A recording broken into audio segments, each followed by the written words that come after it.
Hello बच्चों, क्या चल रहा है? कैसा हलचल है? कैसा मौसम है आज का? कल का मौसम अलग था, आज का मौसम जरा सा अलग है। जाने दो, मौसम का हमें कुछ लेना देना नहीं है। हमको स्टडी करना है ए ब्लॉक एलिमेंट। कौन सा? ए ब्लॉक एलिमेंट। कहाँ तक आए थे ए ब्लॉक एलिमेंट में? देखो, मैंने लास्ट लेक्चर में आपको एक जुगाड़ बना के दिया था, how to memorize the 4f series, यानी कौन सी? लैंथेनाइड का लैंथेनाइड सीरीज। आपको पता था थर्ड ग्रुप से और 6th पीरियड में है, थर्ड ग्रुप और 6th पीरियड में है लैंथेनाइड सीरीज। आपको पता है ना?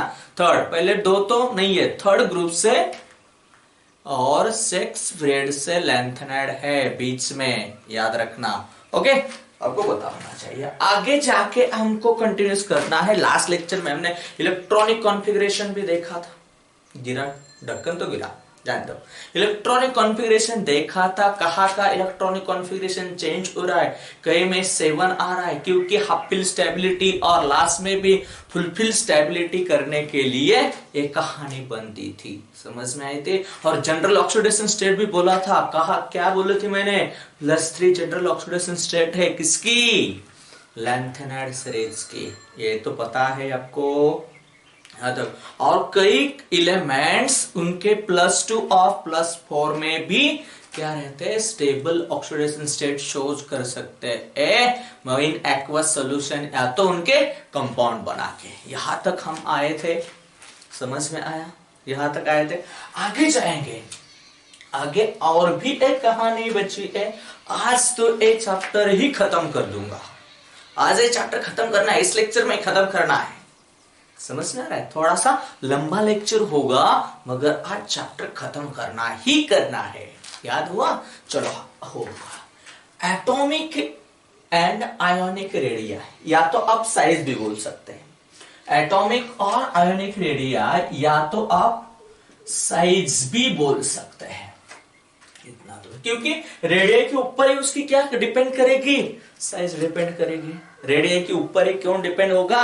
साइज डिपेंड होगा। देखो, in lanthanide series there is a regular decreases in the atomic as well as ionic. मगर किसकी? क्योंकि आयन कौन सा लिख रहे हैं हम? M3+, क्योंकि उसकी जनरल ऑक्सीडेशन स्टेट क्या है? +3, इसलिए मैंने M3+ radii of ion as the atomic number increases from cerium to lutetium. कहां तक? कि एटॉमिक नंबर, एटॉमिक और ionic size decreases increasing atomic number. Regularly decrease हो रहे हैं। एटॉमिक नंबर जैसा जैसा बढ़ते जाएगा वैसे वैसे एटॉमिक, क्योंकि आपको पता होगा जब भी आप पीरियड में मूव होते हैं लेफ्ट टू राइट तो इलेक्ट्रॉन इंक्लूड होता है सेम सेल में। सेम सेल में इलेक्ट्रॉन इंक्लूड हो गया तो आपको भी पता होगा कि क्या होता है? न्यूक्लियर चार्ज बढ़ जाता है। प्रोटॉन्स और इलेक्ट्रॉन बढ़ने के बाद और फोर्स ऑफ अट्रैक्शन बढ़ जाता है और एटॉमिक साइज डिक्रीज हो जाते हैं। यहां पे आपको एक अच्छा सा नाम देखने को मिलेगा। Number atomic number increases from cerium to lutetium. This decrease in the size of atomic and ionic ions is known as lanthanide contraction. ये वर्ड बहुत बार आता है। क्या है लैंथेनाइड कॉन्ट्रैक्शन? एक सीधी तरह से बता दो आपको, तो आपको याद रखना होना चाहिए। Atomic number is inversely proportional to the atomic और आयोनिक रेडिया। जब भी एटॉमिक नंबर इंक्रीज होगा तो एटॉमिक और आयोनिक रेडिया कम हो जाएगी। Is equal to lanthanide contraction. बस इतना याद रखना। लैंथेनाइड कॉन्ट्रैक्शन का मतलब ही है लैंथेनाइड एलिमेंट का एटॉमिक नंबर आप जैसे जैसे इंक्रीज कर देंगे वैसे वैसे एटॉमिक साइज और एटॉमिक रेडिया, आयनिक रेडिया कम हो जाएगी। इसके लिए हम एक कंसेप्ट यूज करते हैं। कौन सी कंसेप्ट है? Lanthanide contraction. इसको क्या बोल रहे हैं हम? लैंथेनाइड कॉन्ट्रैक्शन बोल रहे हैं। इतना याद हुआ? आगे चलो, आगे चलो। क्या आगे? आगे याद, खुद का दिमाग यूज करके चलो। क्या? खुद का दिमाग। क्या? Atomic radii do show some irregularities, irregularities भी दिखाई देते हैं, but in ionic radii decreases steadily from La to Lu पर है, La टू Lu ल्यूटेनियम पर्यंत इंक्रीज। यहाँ पे सेरियम नहीं लिखा, सेरियम भी लिख सकते हैं, मगर मैंने लैंथनम से कंटिन्यूस किया है La टू Lu तक। However, the decrease is very small. A decrease तो होती है मगर इतनी फास्ट डिक्रीज नहीं होती, डिक्रीजिंग रेट इनका बहुत स्लोली हो जाता है, बहुत स्लोली हो जाता है। तो क्या देखो, एटॉमिक साइज देखा गया, La की, लैंथनम की एटॉमिक साइज है 183 पिकोमीटर, तो YB के टेडियम की एटॉमिक साइज है 173 picometer. Only how many atomic size decrease हो गई? 10 पिकोमीटर। 14 एलिमेंट के बीच में, 14 एलिमेंट के बीच में, एलिमेंट के बीच में हाउ मेनी पिकोमीटर डिक्रीज हो गए? ओनली 10 पिकोमीटर डिक्रीज हो गई। कितनी? खाली 10 पिकोमीटर। ए याद रखना। और आयोनिक साइज देखना है आपको, La3+, तो आपको पता है M3+ आयन यूज किया तो 106 पिकोमीटर A2 कहां तक आ जाएगी? YB3+ ले लिया, तो क्योंकि Lu की एटॉमिक और आयनिक साइज आइडेंटिफाई नहीं हुआ, इसलिए मैंने YB तक ही ले लिया, YB3+। तो 86, तो कितना पिकोमीटर कम हो गया? 17 पिकोमीटर कम हो गई खाली। यानी जो भी एटॉमिक साइज डिक्रीज और आयनिक साइज डिक्रीज हो रहा है, इतनी ज्यादा डिक्रीज नहीं हो रही, डिक्रीजेस बहुत स्मॉल है। और आपको लैंथेनाइड कॉन्ट्रैक्शन याद करना चाहिए, और याद होना जरूरी है एग्जाम के लिए। तो क्या याद रखना है? In the lanthanide series increase the atomic number, decreases there atomic और ionic size, this is known as lanthanide contraction. समझ में आया? समझ में आया होगा? तो एक बार स्क्रीनशॉट लगा लो, स्क्रीनशॉट लगा लो, लगा दो, लगा दिया। ओके, समझ में आया यहां तक? आगे जाएंगे, चलो आगे जाएंगे। क्या आगे? कॉजेस ऑफ लैंथेनाइड कॉन्ट्रैक्शन, या तो इफेक्ट ऑफ लैंथेनाइड कॉन्ट्रैक्शन भी बोल सकते हैं। मगर ये लैंथेनाइड कॉन्ट्रैक्शन क्यों हो रहा है? देखो एक बार, the effect of nuclear charge increases is somewhat. Nuclear charge increase हो रहा है, मोर न्यूक्लियर चार्ज इंक्रीज हो रहा है, मगर इतना एटॉमिक साइज तो नहीं बढ़ रही है, आयोनिक साइज भी नहीं बढ़, सॉरी डिक्रीज हो रही है, इतनी तो नहीं हो रही है, बहुत कम हो रही है। और एटॉमिक नंबर इंक्रीज हो रहा है, मगर जितना एटॉमिक नंबर इंक्रीज हो रहा है उतनी एटॉमिक साइज और आयोनिक साइज कम नहीं हो रहे, क्योंकि वहां पे एक इफेक्ट चलता है। कौन सा इफेक्ट है? बोलो कौन सा इफेक्ट है?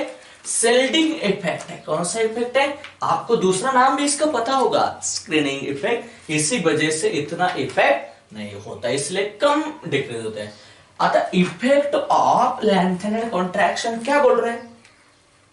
क्या बोल रहा है? इफेक्ट ऑफ लैंथेनाइड कॉन्ट्रैक्शन, क्या चेंज हो जाता है लैंथेनाइड कॉन्ट्रैक्शन, और कौन इफेक्ट होता है, क्या क्या है? लैंथेनाइड कॉन्ट्रैक्शन हुआ तो भी सिमिलर केमिकल प्रॉपर्टीज, उसके पूरे की पूरे कंपाउंड के केमिकल प्रॉपर्टीज सिमिलर हो जाते हैं, सिमिलर ही रहते हैं।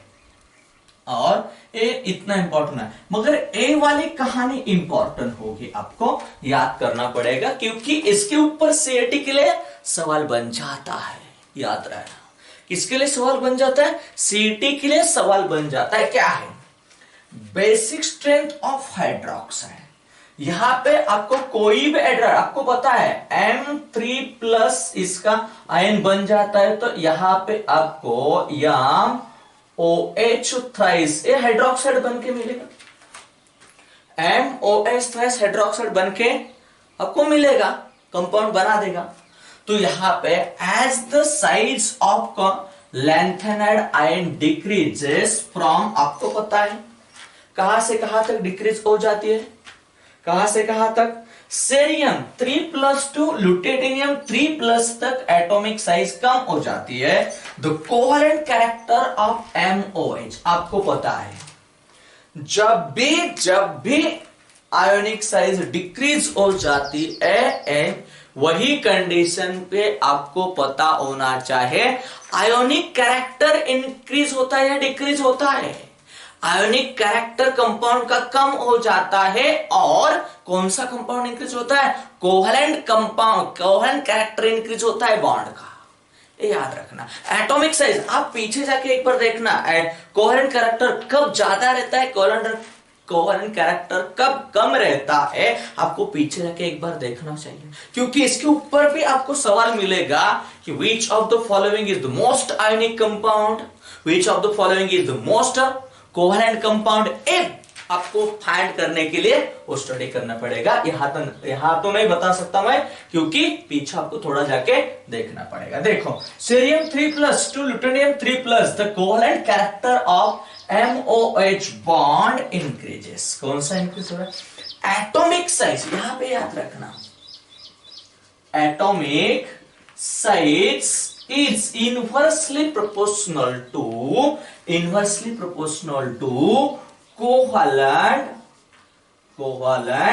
character of bond का कोवेलेंट कैरेक्टर इंक्रीज हुआ तो एटॉमिक साइज डिक्रीज हो जाएगी, या तो आयोनिक साइज, या तो आपको एटॉमिक साइज भी बोल सकते हैं, या तो ionic. Covalent character of bond का इंक्रीज होना है, ए इंक्रीज हो गया तो आपको याद होना चाहिए ए डिक्रीज हो जाएगा, और ए इंक्रीज हो गया तो आपको याद होना चाहिए ए डिक्रीज हो जाएगा।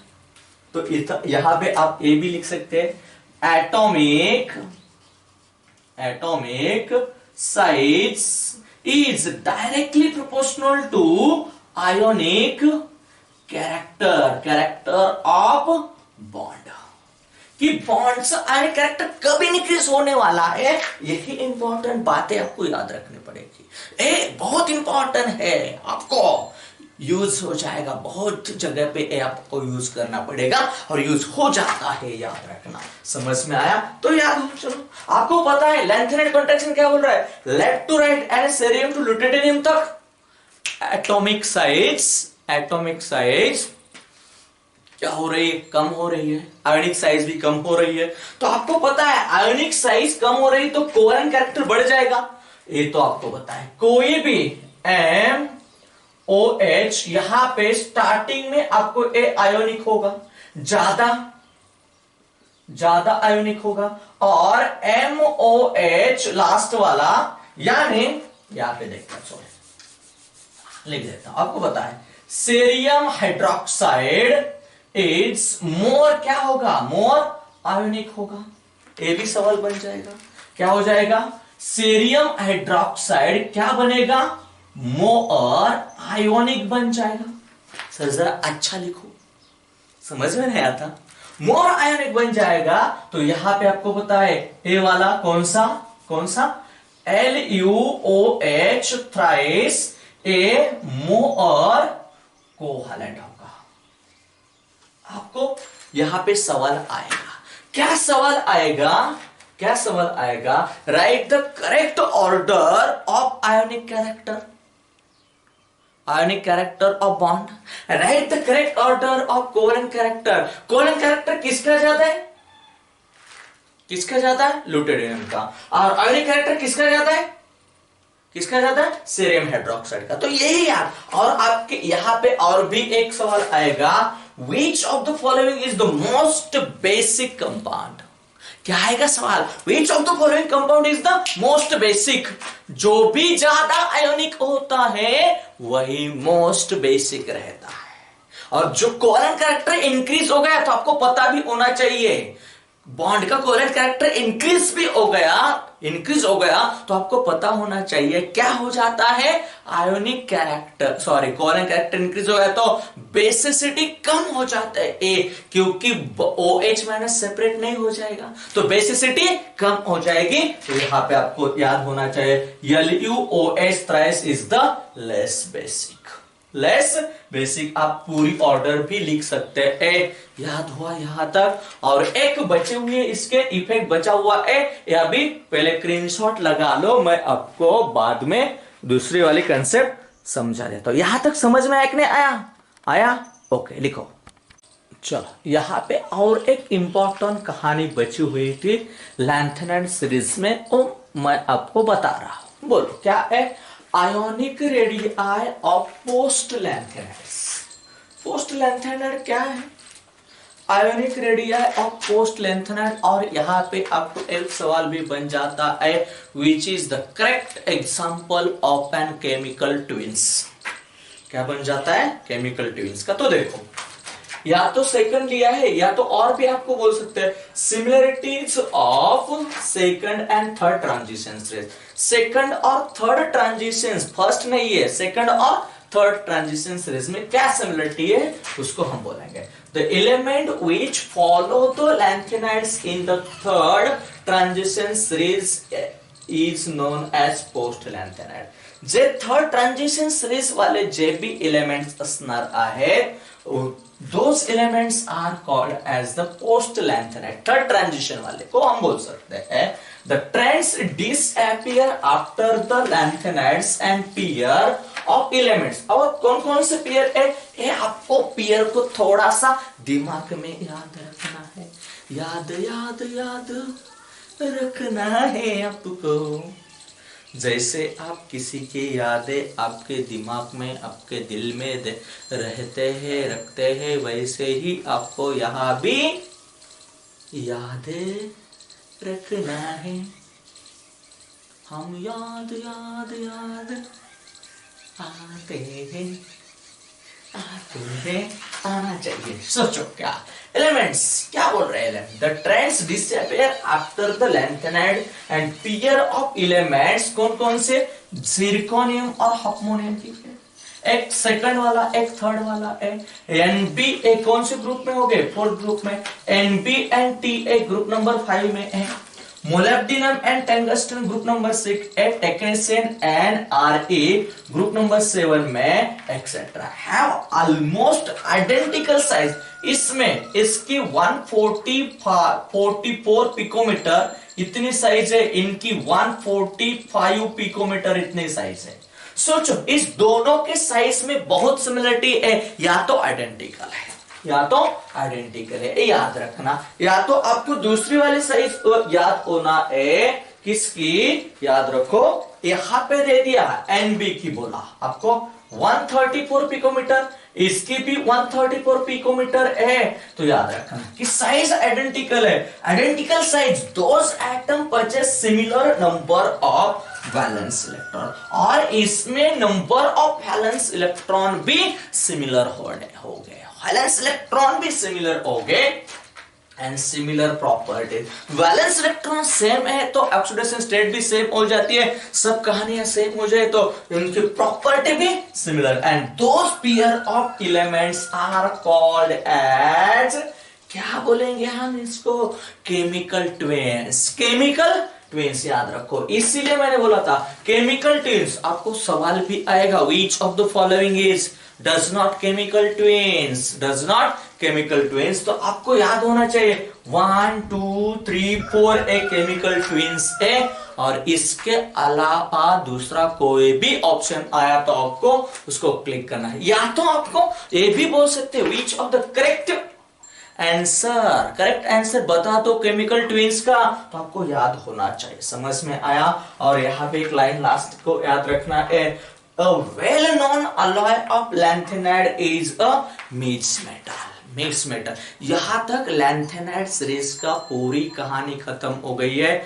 आपको इसके ऊपर जो जो सवाल भी आ सकता है वो मैंने बता भी दिया है। सीईटी के एग्जाम के लिए ये आपको याद रखना चाहिए। सीईटी और नेट के लिए भी जरूरी होता है, यही तो है। थोड़ा सा नेट के लिए इससे ज्यादा एडवांस पढ़ाना पड़ता है, बाकी कुछ नहीं है, वो भी हो जाएगा। समझ में आया यहां तक? तो हम आपको लास्ट वाला पार्ट इसका आज के लेक्चर को ही कंटिन्यूस कर देता हूं। तब तक इसका स्क्रीनशॉट लगा लो, आगे वाला पार्ट कंटिन्यूस कर देंगे। ले लिया स्क्रीनशॉट? ले लो एक बार। हेलो बच्चों, अभी देखना है लास्ट वाली सीरीज, कौन सी? Actinide series. कौन सी देखना है? यही तक लेक्चर खत्म हो जाएगा, क्योंकि एक्टिनाइड ही लास्ट है। देखो अभी एक्टिनाइड सीरीज देखा, तो एक्टिनाइड सीरीज को हम कौन सी सीरीज बोल सकते हैं? 5F सीरीज भी बोल सकते हैं। 5F सीरीज कहां से स्टार्ट होती है? ग्रुप नंबर 3 से एंड पीरियड नंबर 7 रहता है। Group number 3 and period number 7 रहता है। तो कहां से स्टार्ट होती है? थोरियम, AC से नहीं स्टार्ट होता। बहुत बार बच्चे गलत आंसर लिखते हैं कि in which element start the actinide series, लिख देते हैं एक्टिनम। नहीं, तो कहां से?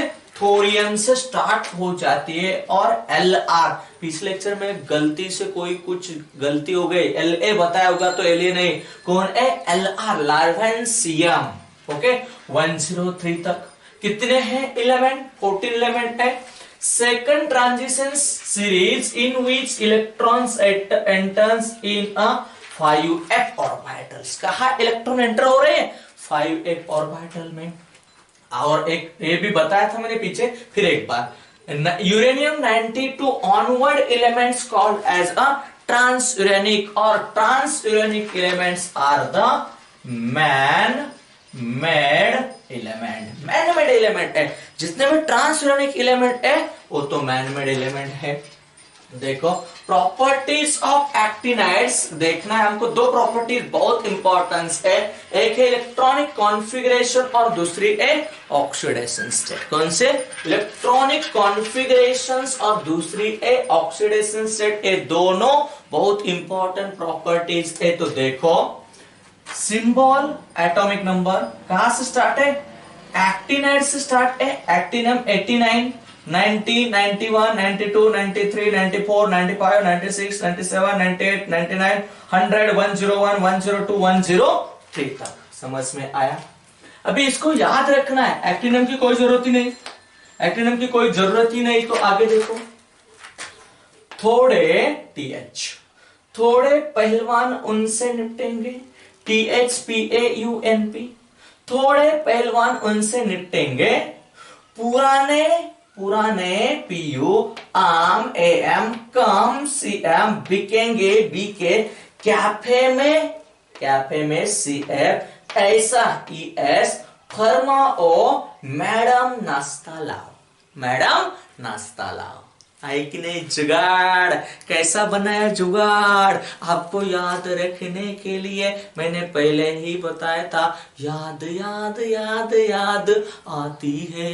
ये आना चाहिए याद में, दूसरा किसी का नहीं, इसका याद आना चाहिए। समझ में आ रहा है कि नहीं आ रहा? आपको याद होना चाहिए। समझ में? एक जुगाड़ समझ में? फिर से, थोड़े पहलवान उनसे निपटेंगे, पुराने आम कम बिकेंगे, कैफे में ऐसा फरमाओ मैडम नाश्ता लाओ, मैडम नाश्ता लाओ। याद हुआ?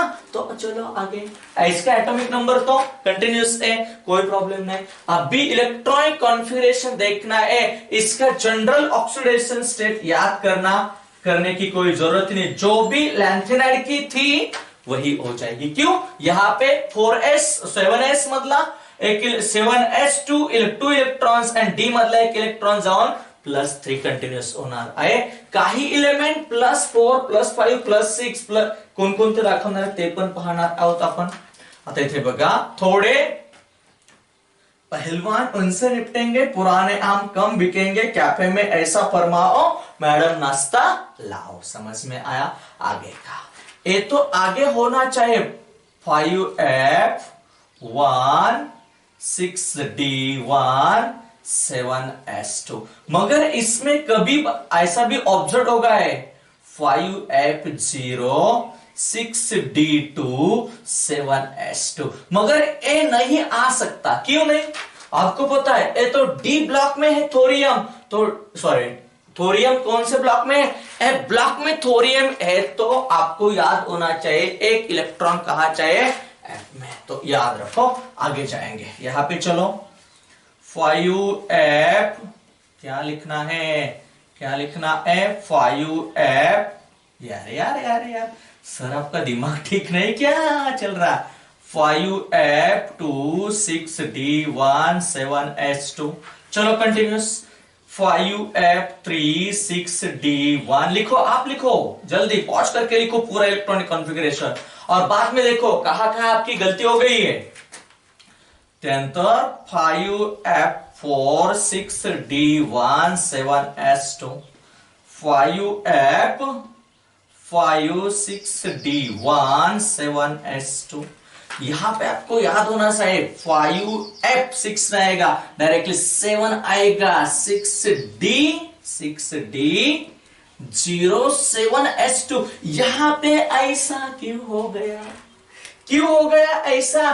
क्योंकि यहां पे क्या हो गए, half field, half field stability बन गया, हाफ फील्ड स्टेबिलिटी बन गया। इसलिए डी का एक इलेक्ट्रॉन कहां पे चला आया, कहां पे चला आया, कहां पे 5F में आया, तो 5F7 हो गया। यहां पे देखो 5F7 6D1 7S2। यहां पे देखो 5 क्या बोलो, 5 क्या है, 5F8 6D1 7S2। यहां पे देखो 5F9 6D1 7S2। यहां पे 5F10 6D1 7S2। यहां पे देखो 5F11 6D1 7S2। यहां पे देखो 5F12 6D1 7S2। यहां पे 13 आएगा क्या, डायरेक्टली 14 आएगा। 5F13 नहीं आएगा, 14 6D07S2। और लास्ट वाला 5F14 6D1 7S2। यहां पे क्यों, यहां पे आई फुलफिल्ड स्टेबिलिटी। क्या आ गया, full stability, full stability, fulfil stability, क्या आएगी, फुलफिल स्टेबिलिटी। इसीलिए, और इसका जनरल ऑक्सीडेशन स्टेट समझ में आया, क्या है, +3 जनरल ऑक्सीडेशन स्टेट है। इसका है हो गया एक्सपेक्टेड, क्या आना चाहिए था, और यहां पे चेंज हो गया क्योंकि यहां पे कंडीशन हाफ-फिल और फुलफिल स्टेबिलिटी बन रहे। आपको याद होना चाहिए जनरल ऑक्सीडेशन स्टेट देखा गया है, क्या है, +3। और देखो यहां पे NP और PU मैक्सिमम +7 और +7 ऑक्सीडेशन स्टेट दिखा दे रहा है। एयम +6 दिखा रहा है, यूरेनियम +6 तक दिखाई दे रहा है। यह आपको याद होना चाहिए, क्या क्या कहानी है, मैक्सिमम क्या होता है, मैं जनरल ऑक्सीडेशन स्टेट क्या है, इसका इलेक्ट्रॉनिक कॉन्फ़िगरेशन क्या हो गया, 5F बोलो, 5F1 to 14 और बोलो 6D01 और 7S2। पीछे भी मैंने बता दिया था आपको, फिर एक बार लिखो इसका जनरल इलेक्ट्रॉनिक कॉन्फ़िगरेशन। यहां तक सीईटी का जो भी चैप्टर चल रहा था वो चैप्टर आज मैंने खत्म कर दिया। कौन सा, डी और एफ ब्लॉक। इसके बारे में जो भी सवाल है आप जाके बुक्स में ढूंढो और सॉल्व करने का ट्राई करो। जब तक आप ट्राई नहीं करते तब तक कुछ नहीं मिलेगा। कोई भी मिलाने के लिए, किसी को भी आपको पाने के लिए ट्राई करना पड़ेगा। इसीलिए आपको मार्क्स लाने के लिए भी ट्राई करना पड़ेगा। कई के दिमाग में थोड़ा सा अलग ही आया होगा, सर ट्राई कौन सा, हमने बहुत बार ट्राई मारा मगर नहीं, सक्सेस नहीं हुआ, फिर कोशिश करो, हो जाएगा, कोई प्रॉब्लम नहीं। स्टडी का बोल रहा हूं मैं, ओके। आगे का चैप्टर कंटिन्यूस कर दूंगा। अगर यहां तक आज का लेक्चर खत्म, बाय बाय। काळजी घ्या. सध्या कोरोनाचा खूप चांगला इफेक्ट चालू आहे. खूप पेशंट्स वाढलेले आहेत. त्यामुळे स्वतःला काळजी घ्या. व्यवस्थित जेवा, अभ्यास करा. ओके, यहाँ तक खत्म. Bye bye.